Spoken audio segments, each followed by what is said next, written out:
하나님의 성품이라고 하는 제목으로 같이 말씀을 나누겠습니다. 광고를 계속 드렸던 것처럼 올해는 우리 교회가 어린이부서부터 작년에 이르기까지 동일한 또 본문으로 설교를 진행을 합니다. 그리고 동일하게 공과도 진행을 할 거예요. 그래서 오늘부터 이제 우리는 하나 바이블이라고 하는 교재로 본문을 쭉 이어서 나갈 겁니다. 그리고 성품이라고 하는 주제를 가지고 저희가 이야기를 나눠보려고 합니다. 우리는 왜 하나님의 성품을 알아야 하고 배워야 하고 익혀야 할까요? 제일 먼저 하나 바이블 총회 공과 첫 번째 장이 하나님의 성품이에요. 성품. 우리는 왜 하나님의 성품을 닮아가야 할까라고 하는 이 의문을 당연히 우리는 가져야 합니다. 그리고 그 의문에 대해서 정답을 내릴 수 있어야겠죠. 우리가 하나님의 성품을 닮아가야 하는 이유는 우리가 하나님의 자녀, 우리가 하나님의 백성이기 때문이에요. 하나님이라고 하는 존재를 우리가 알고 그분을 인식하고 그분을 우리가 아버지라고 부르죠. 그렇다라고 하는 것은 우리는 하나님이라고 하는 분이 어떠신 분인지를 안다라고 하는 전제하에, 그리고 우리가 하나님께 어떠한 존재인지를 안다라는 전제하에 우리는 하나님의 성품을 배우고 닮아가야 한다라고 하는 거죠. 우리는 하나님의 자녀, 하나님의 백성이기 때문입니다. 우리는 구원받은 하나님의 백성, 구원받은 하나님의 자녀라고 우리는 일컬어지죠. 더 이상 우리는 구원받기 이전의 모습으로서 살아가는 자들이 아니라 구원받은 이후 달라진 모습으로 살아갈 수밖에 없어요. 변화된 삶으로, 변화된 성품으로 살아갈 수밖에 없는 자들이 바로 저와 여러분들, 하나님의 자녀, 하나님의 백성이라고 하는 존재들입니다. 우리는 이전의 삶과 이후의 삶, 하나님을 만나기 이전의 삶과 이후의 삶이 달라져야 한다라는 것을 우리는 분명히 알고 있어요. 이 달라짐의 표현 방식이 성품이라고도 이야기할 수 있겠습니다.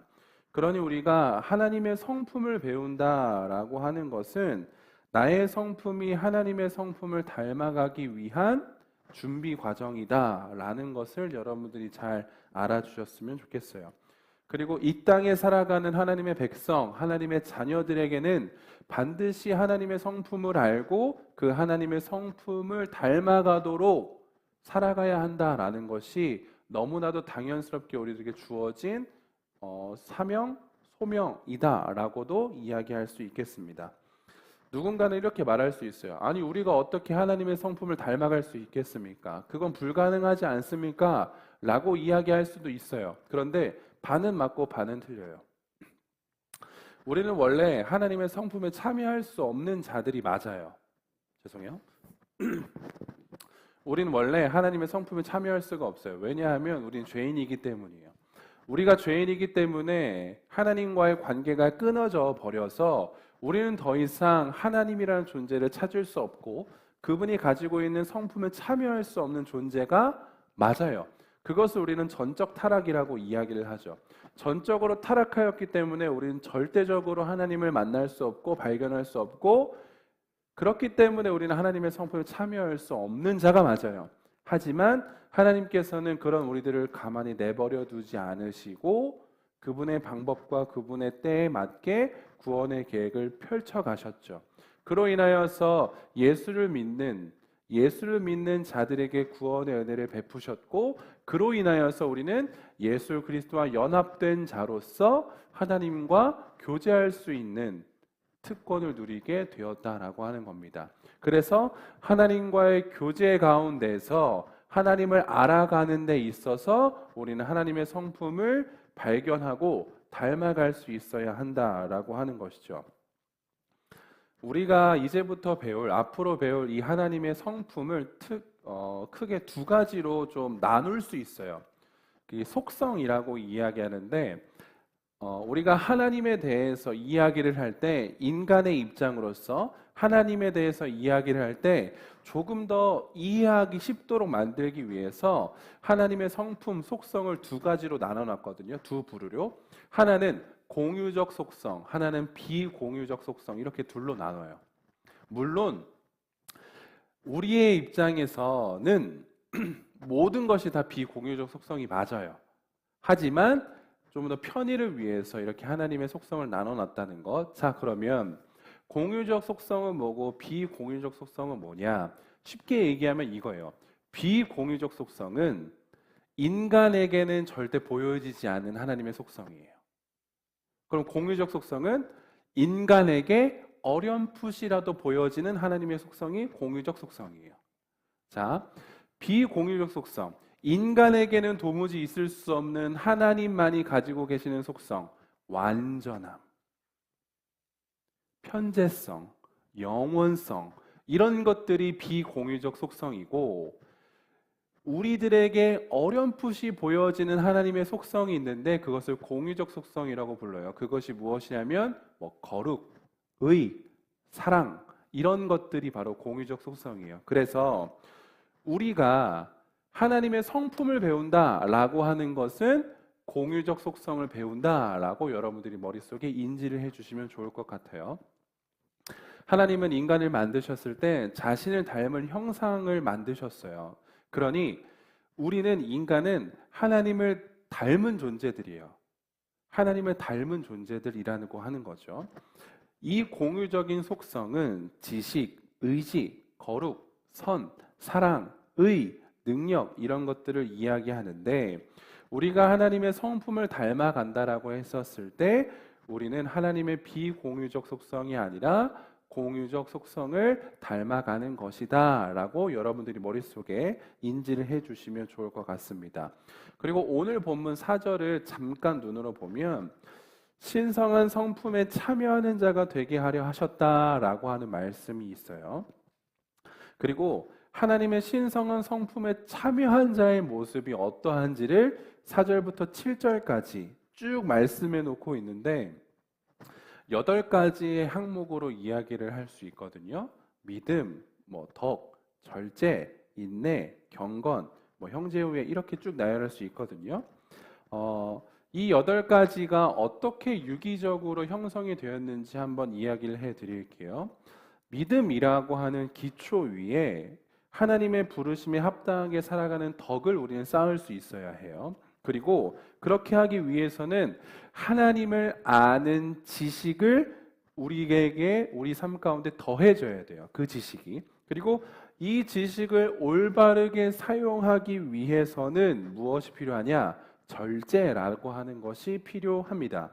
그리고 이 절제를 삶으로 나의 삶으로 옮겨내기 위해서 인내라고 하는 것이 필요하고 이 인내는 하나님을 깊이 알아가고 사랑하는 경건이라고 하는 것이 있을 때 가능해져요. 이렇게 하나님을 사랑하게 되면 우리는 자연스럽게 어떠한 모습을 표출해낼 수 있냐?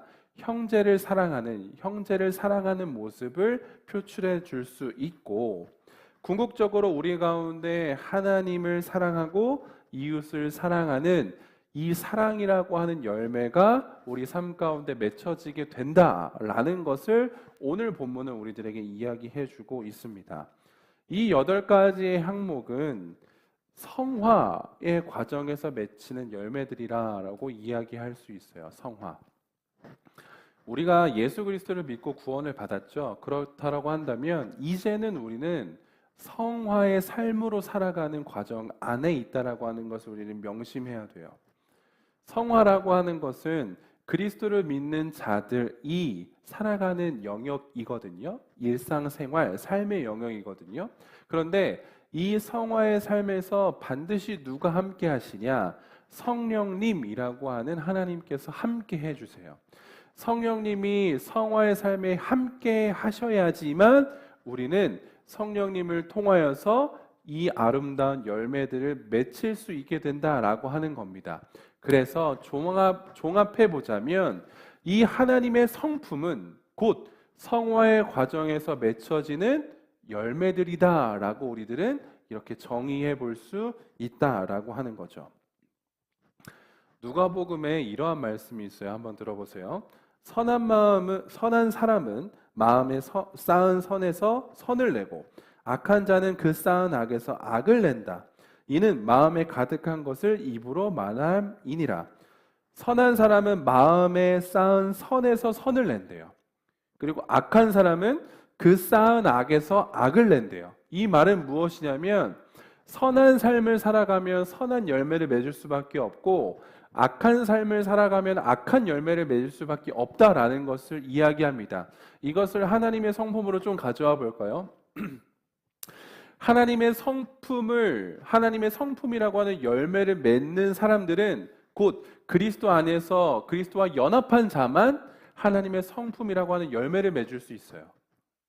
그리스도인이 아니면, 그리스도와 연합한 존재가 아니면 결코 하나님의 성품이라고 하는 열매를 맺을 수가 없다는 거예요. 조금 더 쉽게 한번 이야기를 해보죠. 하나님의 공유적 속성 중에 사랑이라고 하는 것이 있습니다. 이 사랑은 그리스도와 연합되어질 때 비로소 사랑이라고 하는 그 존재가 우리들에게 입혀지게 되고 우리는 그 입혀진 사랑을 통해서 하나님의 사랑을 전해줄 수 있어요. 그런데 그리스도와 연합하지 않는 자들도 사랑이라고 하는 단어로 사람들에게 영향력을 끼치는데 그것은 참된 사랑이라고 일컬을 수가 없죠.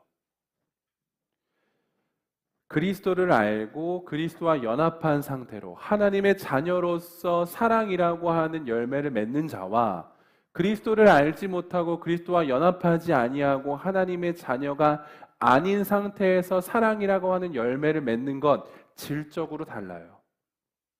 그런데 우리가 추구해야 하는 것은 무엇이냐면 우리가 반드시 맺어야 하는 열매는 무엇이냐면 진짜 사랑이에요. 그리스도와 연합하여서 하나님의 자녀로서 맺을 수 있는 그 사랑을 진짜 사랑을 우리는 맺어야 한다라고 하는 것입니다. 그것이 가능할 수 있게 되는 것이 그리스도와의 연합이에요. 흔히 우리는 사람은 고쳐 쓰는 게 아니다. 사람은 변하지 않는다라는 말을 하기도 하죠. 저도 거기에 대해서 어느 정도 공감해요. 그런데 성경에서 말하는 하나님의 형상을 회복한 존재로 살아가는 저와 여러분들은 변하여진 사람이에요. 그러니까 세상에서 이야기하는 사람은 변하지 않아, 변해 보이는 것 같아 보이지만 아니, 궁극적으로 사람은 변하지 않아 라고 하는 이 세상의 논리가 우리들에게는 적용이 안 된다고요. 왜냐? 복음이라고 하는 능력은 사람을 변화시키거든요. 그래서 세상에서 통용적으로 사용되어지는 사람은 고쳐 쓰는 게 아니다, 사람은 변하지 않아 라고 하는 이 말은 우리 믿는 자들에게는 허용되지 않아요. 왜냐? 복음은 예수 그리스도는 우리를 변화시키거든요. 그것이 계속적으로 이야기할 하나님의 성품을 닮아가는 자의 모습이에요. 그러니 만약 우리가 예수님을 믿는 그리스도인들이라고 한다면 우리는 반드시 변하여질 수밖에 없어요. 그래서 우리의 모습을 보고 세상 사람들이 야, 너는 예나 지금이나 똑같네. 2024년이나 2025년이나 너의 행실, 너의 말투, 너의 삶은 동일하네 라는 말을 듣게 된다면 우린 좀 반성해야 돼요. 복음은 우리 변화시켜요. 그렇기 때문에 2025년 오늘 우리는 어제의 삶보다 더 변화된 삶을 살아가야 해요. 그리고 내일 우리는 오늘보다 더 변화된 삶을 살아가야 해요.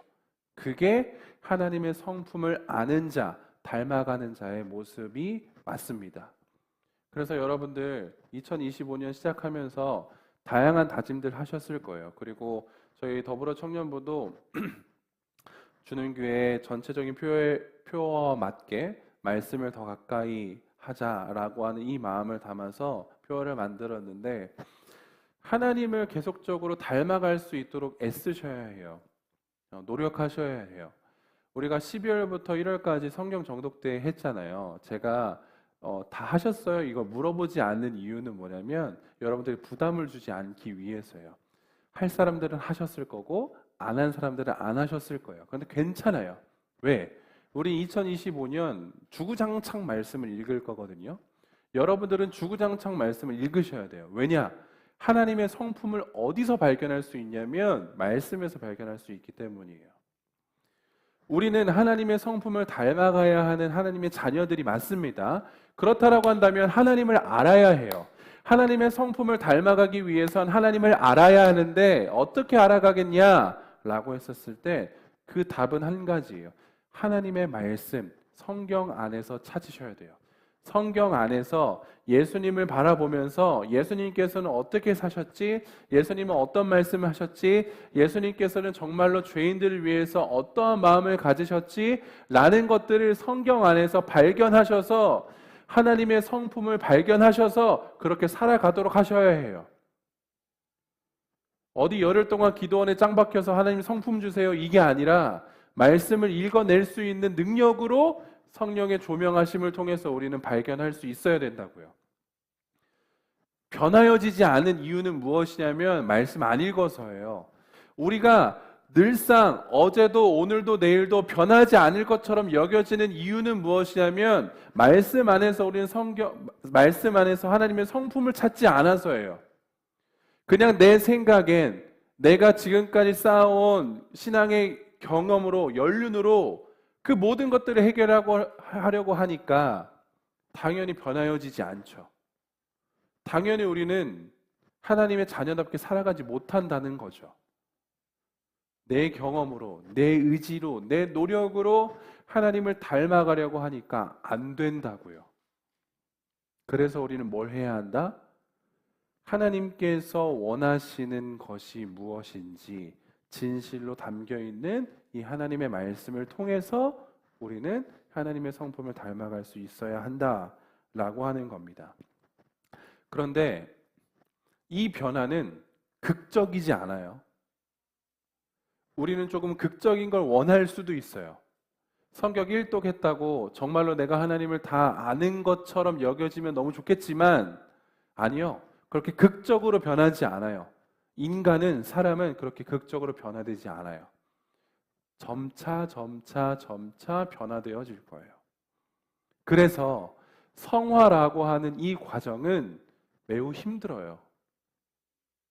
그런데 이 힘듦은 내 의지로 하려고 했을 때 나의 옛 자아와 새로운 자아가 늘 싸우거든요. 그런데 계속적으로 옛 자아가 이기면 이 성화의 과정이 힘들어져요. 하지만 하나님께 내 삶을 맡겨드리기로 작정하고 안 되지만 이 말씀을 사모함으로 말씀을 가까이 함으로 계속적으로 하나님의 성품을 찾으려 하고 살아내려고 하는 자들에게 있어서는 성령님께서 주시는 그 능력이 있기 때문에 어렵지 않을 수 있어요. 성경은 우리들에게 이야기합니다. 항상 함께 하겠다고요. 두려워하지 말고 놀라지 말고 너가 어려움에 처해 있을 때 눈을 들어서 하나님을 바라보고 너가 정말 사방이 막혀있는 그 상황에 있어서 너에게 주어진 말씀을 가까이 하면서 그 길을 돌파하라고 말씀해 주시거든요. 말씀을 우리가 가까이 하지 않으면 어렵지만 말씀을 가까이 하면 우리는 성령의 도우심으로 하나님의 성품을 닮아가는 자의 모습으로 살아갈 수 있다라고 하는 겁니다. 성경이라고 하는 책은 하나님을 믿고 변화된 사람들의 이야기가 가득해요. 변화된 사람들의 이야기가 가득하다는 거죠. 사람은 변하지 않아가 아니라 사람은 변해 라는 것을 이야기해 주는 것이 성경입니다. 왜냐하면 복음의 능력이 우리를 변화시키기 때문이죠. 그리고 이 변함을 위해서 우리는 반드시 뭘 해야 하냐면 말씀을 가까이 하며 그 말씀을 읽고 묵상하고 살아내려고 애쓰셔야 해요. 우리는 다른 어떤 곳에서 삶의 지침을 발견하는 게 아니라 성경이라고 하는 하나님의 말씀 속에서 우리들의 삶의 지침을 발견할 수 있어야 합니다. 성품은 우리들의 마음이 자세와 행동으로 표현되어지는 것을 성품이라고 정의해요. 아, 저 사람 참 성품이 좋아. 우린 이걸 어떻게 발견할 수 있냐면 그 사람의 자세와 삶의 태도, 삶의 행동을 통해서 참 저 사람 성품 좋다라는 것을 발견할 수 있다는 거죠. 그렇기 때문에 이 성품을 만들어가는 과정에 있어서 가장 근본적으로 중요한 건 무엇이냐면 우리들의 마음 상태가 변하여지는 거예요. 마음이 변하여져야 돼요. 그래야지 마음이 변하여지면 우리들은 그 변하여진 마음을 통해서 변하여진 삶의 태도, 변하여진 삶의 행동을 보여줄 수 있다라고 하는 거죠. 이 마음을 변화시키기 위해서 다시 한 번 더 말씀드리지만 말씀으로 변화시킬 수밖에 없어요. 딱딱하고 굳어진 마음이 아니라 말랑말랑하고 부드러운 마음이 되기 위해선 우리는 말씀을 가까이 해야 돼요. 그 말씀을 통해서 우리들의 마음이 변화해진다면 우리는 자연스럽게 우리들의 삶의 태도와 삶의 행동이 변화해질 겁니다. 그것이 이야기하려고 하는 성품이라고 하는 녀석이에요. 하나님의 말씀을 통해서 우리는 하나님의 사랑, 그리스도의 구원의 은혜, 성령님의 함께 하심을 우리는 발견하고 배우게 되었습니다. 그리고 궁극적으로 그것을 통하여서 하나님의 성품을 닮아가는 자의 모습으로서 살아가야 된다라고 하는 것이죠. 그것이 하나님의 자녀, 하나님의 백성의 모습입니다. 이 마음의 변화를 사모하는 저와 여러분이 되기를 간절히 소원합니다. 아멘.